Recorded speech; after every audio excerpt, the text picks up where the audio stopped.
El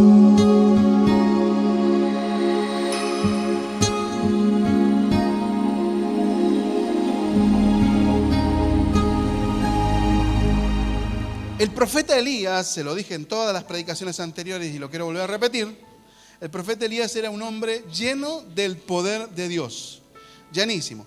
Pero aún así, este personaje poderosísimo en el Señor tuvo miedo y se escondió por temor a lo que iba a suceder, ¿verdad?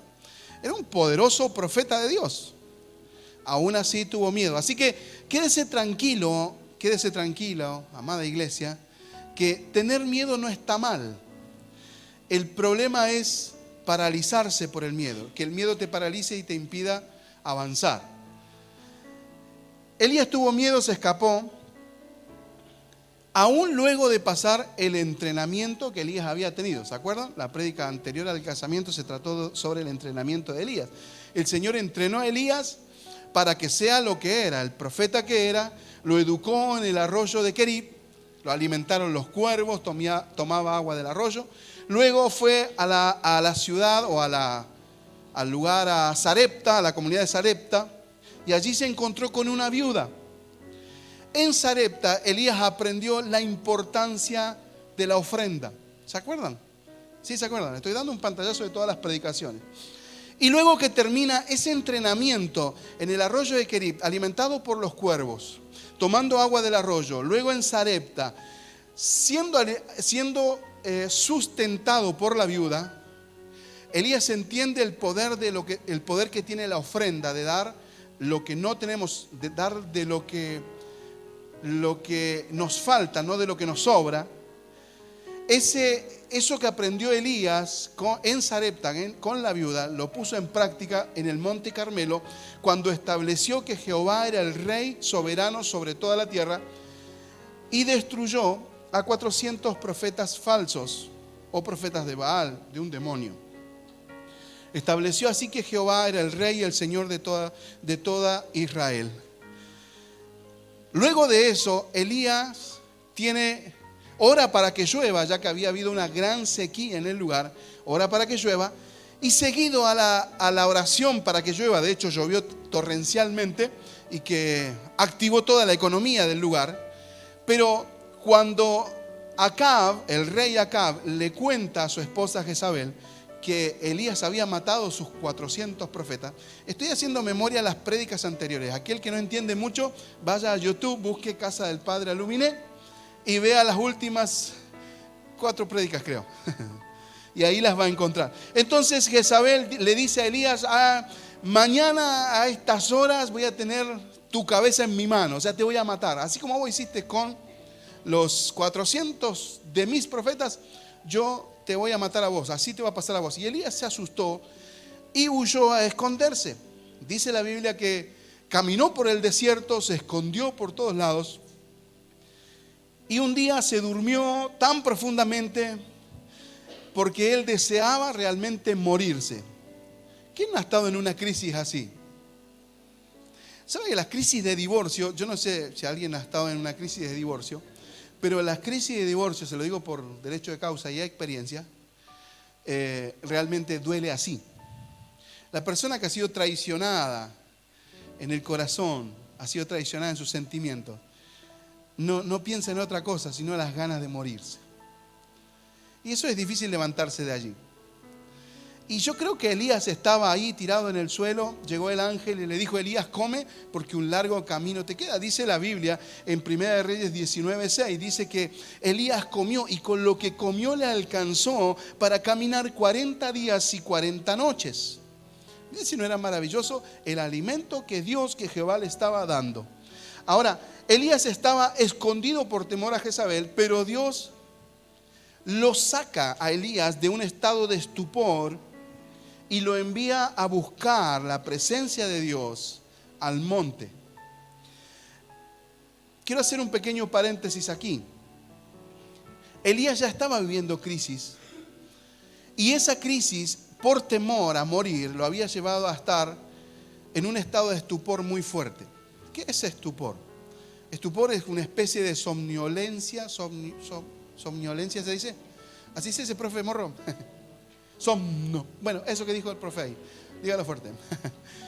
Pero el estupor es una especie de letargo, no me deja avanzar, me mantiene como con sueño todo el tiempo, no tengo ganas de hacer nada. El ánimo por el piso, ganas de hacer algo, no. Eso era un estado de estupor muy importante que tenía Elías. Entonces Dios le dice, bueno, vamos a ir una cosa, yo te voy a llevar al monte, tenés que buscarme en un lugar alto, porque allí es donde vamos a arreglar este asunto.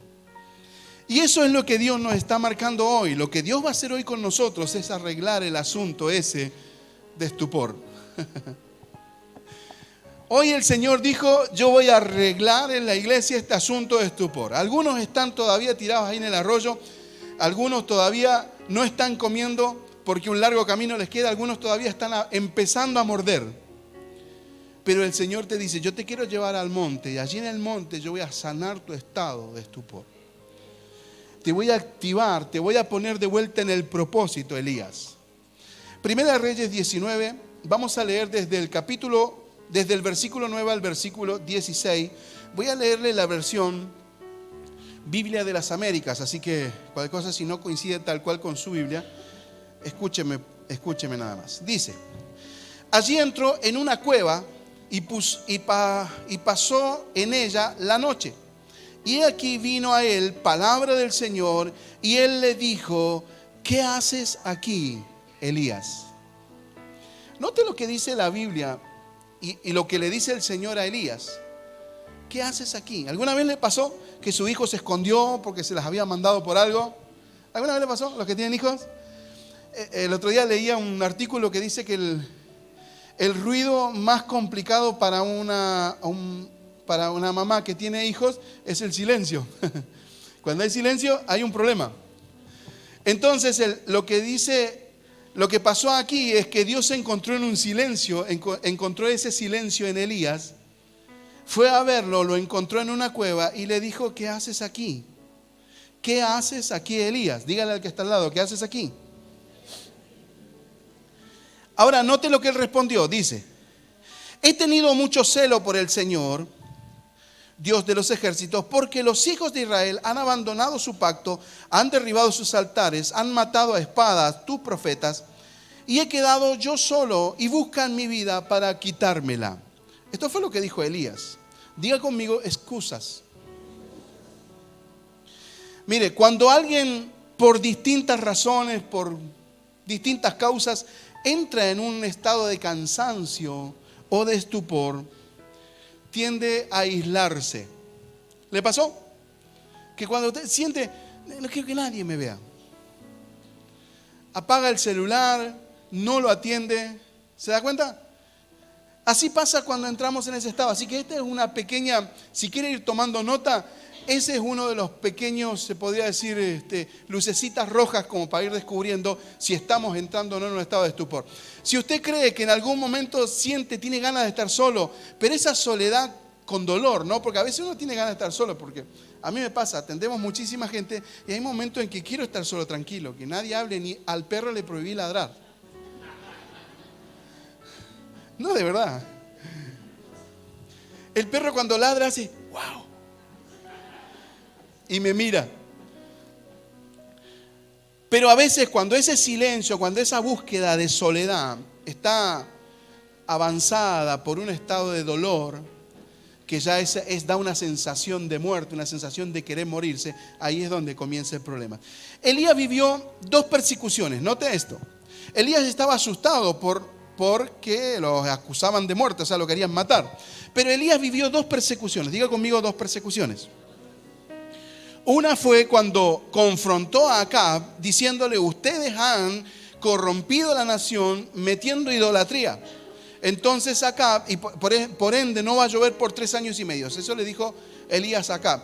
Por ende Acab buscó a todos los profetas, empezó a matar a todos los profetas y a Elías lo empezó a buscar también para matarlo. Por eso Dios le dice a Elías, te voy a esconder por un tiempo en el arroyo de Querit. Allí te van a alimentar los cuervos y te vas a tomar agua del arroyo. ¿Sí se acuerdan? Ahora, esa fue la primera, pero esta segunda vez que Elías es amenazado de muerte, se va a esconder solito.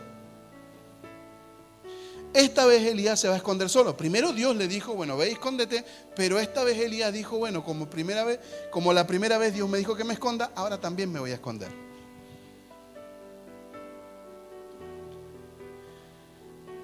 Y Elías había pasado un entrenamiento muy poderoso, lo vimos en las prédicas anteriores. Por eso es que Dios le pregunta a Elías específicamente, le dice, ¿qué haces acá? Yo me imagino que si Elías le respondía a Dios, le decía, pero la primera vez que pasó esto, vos me dijiste que me esconda. Sí, Elías, pero no tenías entrenamiento. Hoy tenés entrenamiento, Elías. ¿Qué haces acá? ¿Sabe que esto es para gente que conoce de Dios, para aquellos que tienen el conocimiento y voluntariamente se meten en la cueva a llorar, a lamentar, a lamer sus heridas, como se puede decir? Discúlpeme que sea fuerte. Pero yo creo que el Señor en esta tarde le está diciendo a más de alguno, ¿qué haces acá? ¿Qué estás haciendo acá?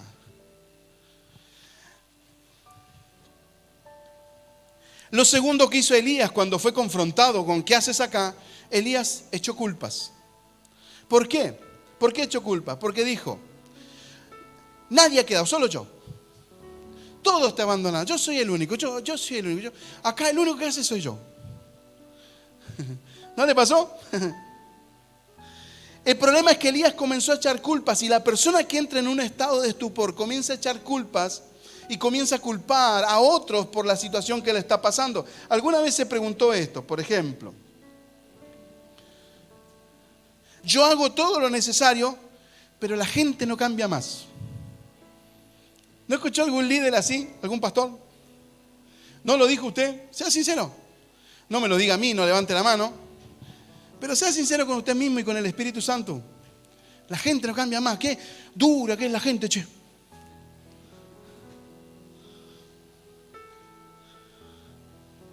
Estoy harto de hacer todo sin ver resultados. No encuentro respuestas en la Biblia. Me cuesta orar, me cuesta ayunar, me cuesta leer la Biblia. Todos están en mi contra. A todos le prestan atención los pastores, menos a mí. ¿No le pasó? ¿Y sabe qué? Lo que es peor, y acá quiero planteárselo a la iglesia, y esto viene siendo para líderes, para pastores, para todo el mundo, porque esta palabra vino primero a mi vida.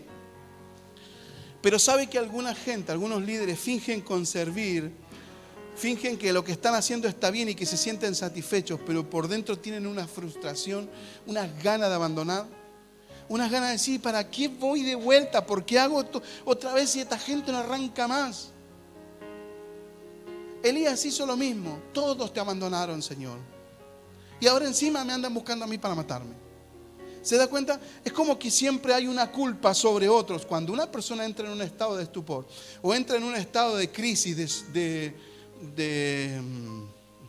iba a decir somnolencia. ¿Está bien dicho, no? José, ¿sí? ¿Está bien? Somnolencia. Bueno, eso. Ya me lo voy a aprender. Pero cuando una persona entra en ese estado crítico, es difícil salir de allí. Y cuando la persona es confrontada, no por un líder, no por alguien. Por ejemplo, ustedes pueden estar siendo confrontados ahora con esta prédica, sin decirme nada, sin levantar la mano, pero usted puede estar diciendo así, sí, porque usted tiene, su casa está bien, usted tiene camioneta, mire, yo tengo que venir caminando. Y puede ser que usted esté pensando lo que Elías le dijo a Dios. ¿Me sigue? Ahora, verso 11 dice, entonces Dios dijo, sal y ponte en el monte delante del Señor. Y he aquí que el Señor pasaba y un grande y poderoso viento destrozaba los montes y quebraba las peñas delante del Señor. Pero el Señor no estaba en el viento. Después del viento vino un terremoto, pero el Señor tampoco estaba en ese terremoto. Después del terremoto vino un fuego, pero el Señor tampoco estaba en el fuego. Y después del fuego vino un susurro, una brisa apacible. Y sucedió que cuando Elías lo oyó, se cubrió el rostro con su manto y salió y se puso a la entrada de la cueva. Y he aquí una voz vino a él y le dijo, ¿qué haces aquí, Elías? Por tercera vez. Ahora note que el verso 13 dice, sucedió que cuando Elías oyó. Nosotros siempre asociamos que cuando Elías oyó el silencio supo que estaba Dios. No. Lo que está diciendo la palabra es que cuando Elías oyó o vio todo este acontecimiento, Elías salió a ver qué pasaba. Ahora quiero que repita conmigo, confundido. Cuando una persona entra en la cueva del estupor, no sabe distinguir cuándo es la presencia de Dios o no. Cualquier manifestación para esa persona puede ser la presencia de Dios. Porque cuando alguien está encerrado en su temor, pierde la sensibilidad por la presencia del Señor. ¿Me sigue? ¿Me sigue?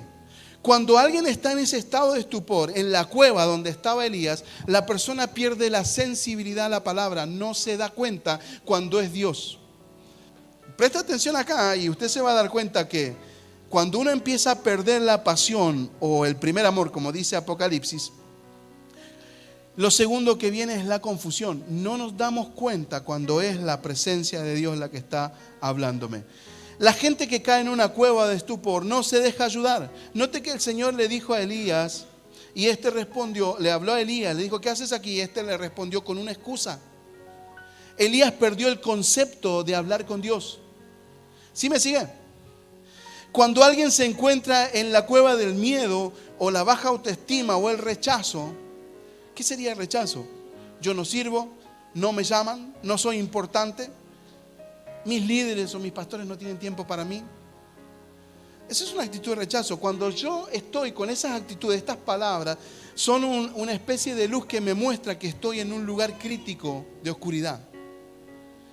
Aunque le parezca fuerte lo que le estoy diciendo, el Señor me hablaba, la iglesia Casa del Padre, la iglesia en la Luminé va a avanzar, hay tanto territorio, hay tanto por alcanzar, pero si la iglesia no sale de la cueva, no sale de su entorno, no sale de lo que ve, no va a poder alcanzar nada. Y aún, mire lo que le digo, y cubro esto con la sangre de Cristo, aún los bienes, las riquezas, aún todo eso se pierde si no cumplimos el propósito. Porque Elías estaba escondido en la cueva y se le estaba yendo la vida. Por eso Dios lo buscó. Ahora, una persona que pierde o que piensa de esta manera, tiende a perder el objetivo que se encuentra solo en la intimidad con Dios, solo en el tiempo de calidad con Dios.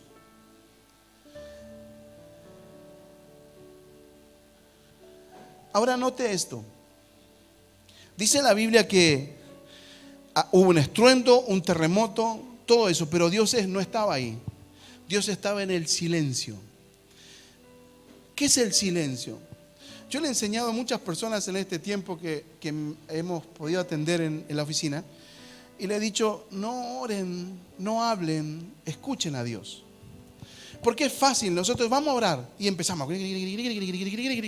Como cuando oran en la célula o nos juntamos a orar acá. Nunca escuchamos.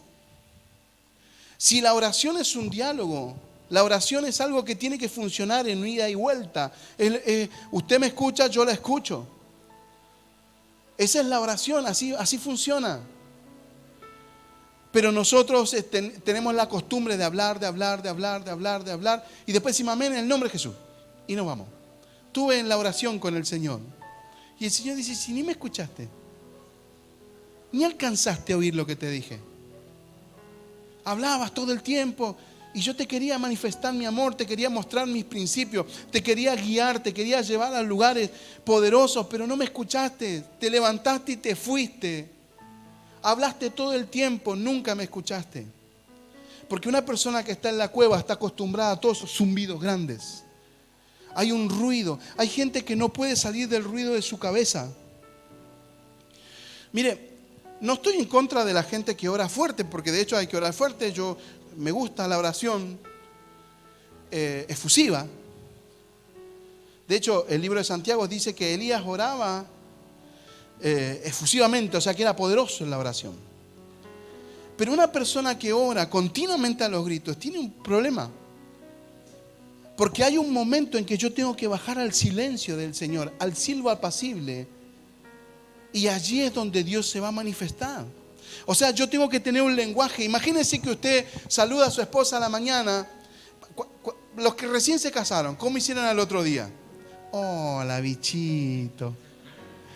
¿Te traigo un mate? Había un hombre que decía que cuando recién se casaron, él le dijo, ¿cómo amaneciste, vieja? Después de un año, ¿cómo amaneciste, vieja? Después de pasados los años, dice, ¿cómo amaneciste, vieja? Porque uno va cambiando, pero uno tiene que aprender a dialogar con el Señor. Y esto es lo que pasa. Nosotros a veces comenzamos a gritar. Imagínense que usted se levanta a la mañana. ¡Hola! ¿Cómo estás? Imagínense si te... ¿Quieres café? Bueno, sí, quiero café. Bueno, así, imagínense. ¿Hace tostada también? ¿Usted habla así? No, de verdad le digo. No, nuevamente les digo, no estoy en contra de orar efusivamente, porque a veces a los demonios no hay que decirle al demonio, por favor, te pido que salgan. No. O sea, yo tengo que sacarle la patada, hay que meterle power. Pero no todo el tiempo es así. Lo que Dios le estaba mostrando a Elías, no todo el tiempo mi presencia se mueve en el impacto poderoso de la naturaleza. A veces mi presencia se mueve en la intimidad, en el secreto, donde vos no me estás encontrando hoy. Porque tu corazón está tan angustiado, está tan temeroso que no logras entender que callándote la boca, Elías, y escuchándome, vas a poder avanzar.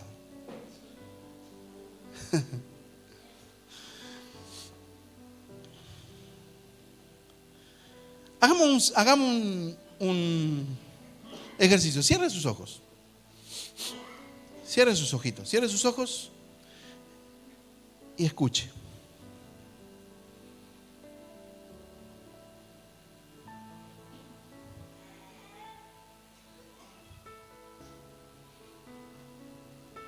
Ahora míreme. ¿Qué sintió cuando cerró los ojos?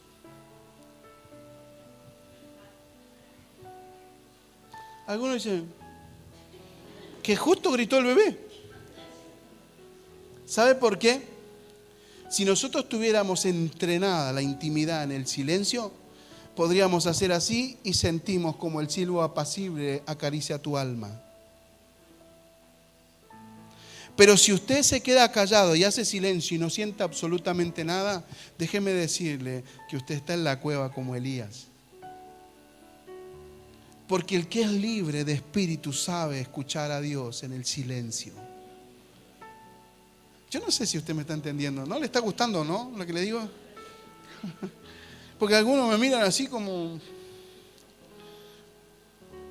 Dice luego, la Biblia dice que entonces Dios le dijo, sal y ponte en el monte delante del Señor. Luego que el Señor saca a Elías de la cueva y le muestra en el silbo apacible que es Él el que va a renovar sus fuerzas, que es Él el que lo va a poner otra vez en el propósito. Cuando Dios le muestra a Elías que es Él el que lo va a sustentar otra vez, y que le dijo a Elías, está bien, no importa, te metiste en la cueva, no había que meterse, te metiste, no importa, salgamos de nuevo. Cuando Dios le dice eso a Elías, le da la siguiente consigna. Verso 15 dice, y el Señor le dijo, ve, regresa por el camino al desierto de Damasco, y cuando hayas llegado, ungirás a Hazael por rey sobre Aram, y a Jehú, hijo de Nimsi, ungirás por rey sobre Israel, y a Eliseo, hijo de Safat, de Abel Meola, ungirás por profeta en tu lugar. Diga conmigo una vez más. ¿Alguna vez se sintió así como que a todo el mundo le funciona y a usted no? ¿Le pasó? ¿Le pasó que a veces usted ve el matrimonio prosperar, crecer? Algunos, ¿cómo consiguió casarse? ¿Cómo le funciona la vida? Si vive igual que yo, gana menos que yo, y mira cómo está. ¿Nunca le pasó? ¿Alguna vez le pasó a los líderes de decir, ¿por qué a los demás les funcionan las células y a mí no? Sí. O a los pastores, ¿por qué las iglesias, las demás iglesias, todos tienen un fuego, un power, y yo llego ahí, estamos todos amontonados, chiquititos, no avanzamos nunca? ¿No le pasó? ¿Alguna vez sintió que no tenía más fuerza y que quería abandonar todo y tirar todo y no quería saber más nada con nadie? ¿Sabe que sí? A mí me pasó. A mí me pasó. Y no me pasó una vez, me pasó miles de veces. ¿Y sabe qué más? Sin ir más lejos, estos días me pasó.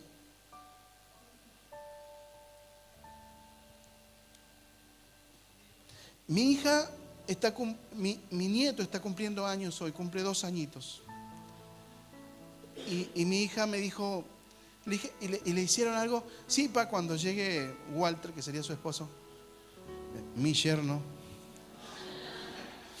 cuando llegue Walter le van a hacer, porque mi hija está en silla de ruedas y ya no puede hacer absolutamente nada. Sus manitos así, sus piernas así. Y entró una crisis en mi corazón. Y vino el susurro del diablo, que también viene en él como susurro, y dijo, ¿y todavía querés seguir predicando de un Dios poderoso? Si tu hija no camina, ¿todavía te querés parar a decir que Dios es magnífico, es maravilloso, si tu hija no camina? Yo entré en esa misma crisis de la que le estoy hablando. Y sabe, manejaba y lloraba, llegué a mi casa y me retorcí, no podía pararme. Sentía mucho dolor. Porque parecía que Satanás había encontrado el punto débil dentro de la cueva. Yo no sabía, pero muchas veces que quise orar por enfermos no lo pude hacer, siempre llamé a otro.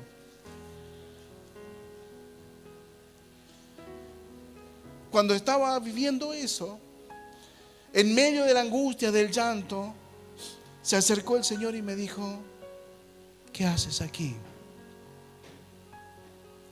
¿Qué estás haciendo aquí? Es como que, a ver, ¿no te das cuenta lo que pasa? Pero el Señor me habló, me dijo, hace un par de años hubiese sido aceptable, pero hoy tenés un entrenamiento. Ahora, ¿hay que ser insensible? No se trata de insensible. Se trata de caminar bajo presión, se lo he predicado un montón de veces. Se trata de avanzar a pesar de las crisis. Se trata de avanzar a pesar de que no veas nada por delante. Cuando Dios le dijo a Elías, salí de la cueva, ¿a dónde si me quieren matar? Si yo salgo de acá, Jezabel me va a matar. Y Dios le dijo, levántate, anda del camino que va a Damasco, unge a 2 reyes. Ahora note esto, note algo particular que tiene esta consigna que Dios le dio. Dice la Biblia que Dios le dijo, unge a 2 reyes. Uno de esos reyes era Asael y el otro era Jehú. Jehú, al cual ungió Elías, fue el que mató a Jezabel. ¿Sabe una cosa? ¿Por qué vale la pena salir de la cueva y empezar a ungir, empezar a caminar, empezar a avanzar? Porque uno de esos que unjas, uno de esos pibitos una de esas personas, un día van a matar a aquello que te está oprimiendo. Porque el Señor dice, yo voy a levantar a Jehú, vas a ungir a Jehú para que maten aquello que te está oprimiendo. Es como que Dios te dice, yo te voy a sacar la piedra del zapato. Es como que Dios te está diciendo, te voy a quitar la piedra del zapato, vas a poder caminar bien. Vos seguí mi voluntad y vas a caminar bien y yo te voy a guiar. Cuando sentí la voz de Dios, que Dios me preguntaba, ¿qué haces aquí? No la vi o no la sentí de modo de reprensión o de enojo o de tristeza o de fastidio. Cuando el Señor me habló, yo sentí como su mano se extendía yo creo que fue lo que pasó con Elías. Imagínense esto, porque a veces uno lee la Biblia y la Biblia, más la versión Reina Valera, es una versión muy estricta, muy cuadrada, pero métase en la historia, métase en el contexto y usted va a ver que Dios seguramente le dijo: vení, Elías, levántate, Elías, yo estoy contigo.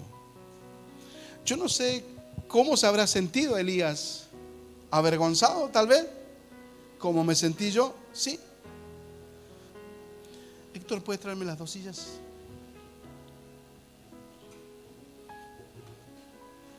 Mariana, ¿te puedes sentar?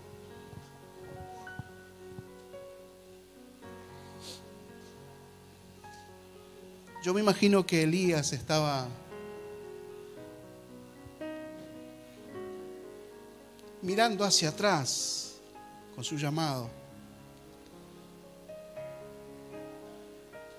Y yo me imagino que Dios se sentó en un costado y le dijo: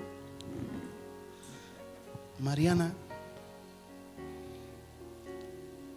basta de cuevas. Yo creo que Dios se puso de pie y le tomó la mano a Elías y le dijo: yo estoy contigo, Mariana. Este es tu camino, este es tu camino, este es el camino que tienes que tomar. Yo no creo que Dios le haya hablado con estricto. Yo no creo que Dios le haya hecho un reproche por haber fallado. Y usted me puede decir: pastor, pero yo no soy Elías y no tengo ministerio. Yo soy un maestro, soy un policía, Pero ¿sabes qué? Muchos de los que están acá, padres de familia, se han metido en la cueva y tienen miedo de salir a vivir. Por miedo a que los lastimen, miedo a confiar otra vez, miedo a creer, miedo a volver a creer, a darle el corazón a alguien. Y por eso se han prohibido enamorarse, por ejemplo. Algunos se han prohibido seguir ministrando, siendo líderes, siendo pastores. Algunos se lo han prohibido. Y si usted cierra sus ojos, va a ver que está todo oscuro adelante y hay una luz en el agujero de la cueva, pero usted no está en la luz, usted está más atrás.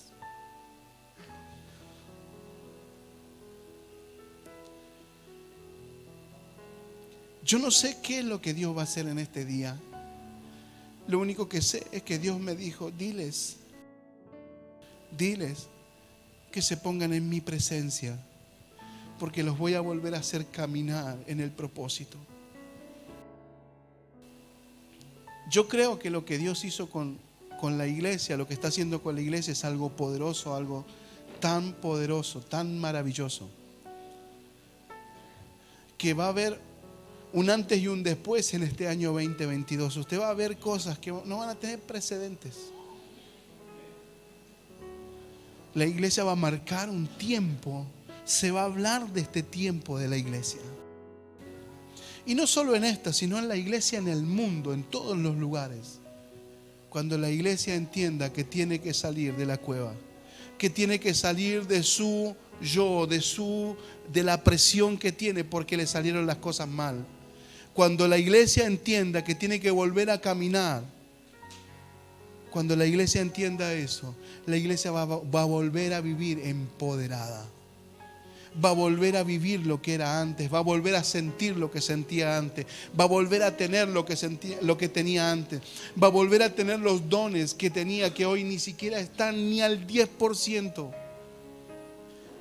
Yo sé que si les pregunto a algunos no me van a saber contestar porque es algo que se tiene que analizar, pero si yo les dijera: ¿has perdido la pasión por Dios? El jueves o viernes hablábamos en la célula sobre el temor a perder lo que teníamos, lo que Dios nos había dado. Pero si yo te preguntara: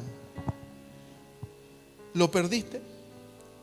Tal vez ni siquiera me vas a saber responder porque para vos está todo bien. Elías estaba bien en la cueva, estaba protegido. Elías se dio cuenta que estaba en la cueva cuando Dios le dijo: ¿qué haces acá? Porque el que está pasando crisis, el que está metido en la cueva, no se da cuenta hasta que no es confrontado por el Espíritu Santo. Pero sabe, yo puedo hablarle una prédica, pero si el Espíritu Santo no le habla a usted, no sirve de nada lo que yo le estoy hablando.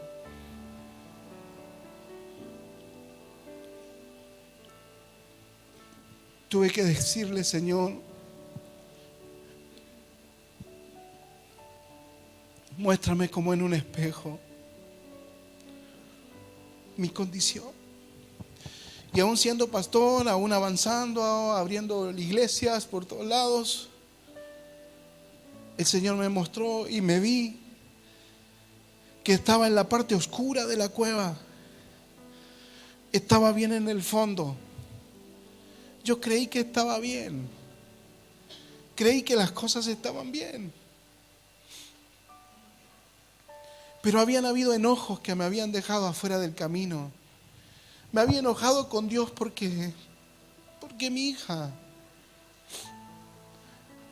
Y había muchas cosas que se habían trabado en mi vida porque yo estaba enojado.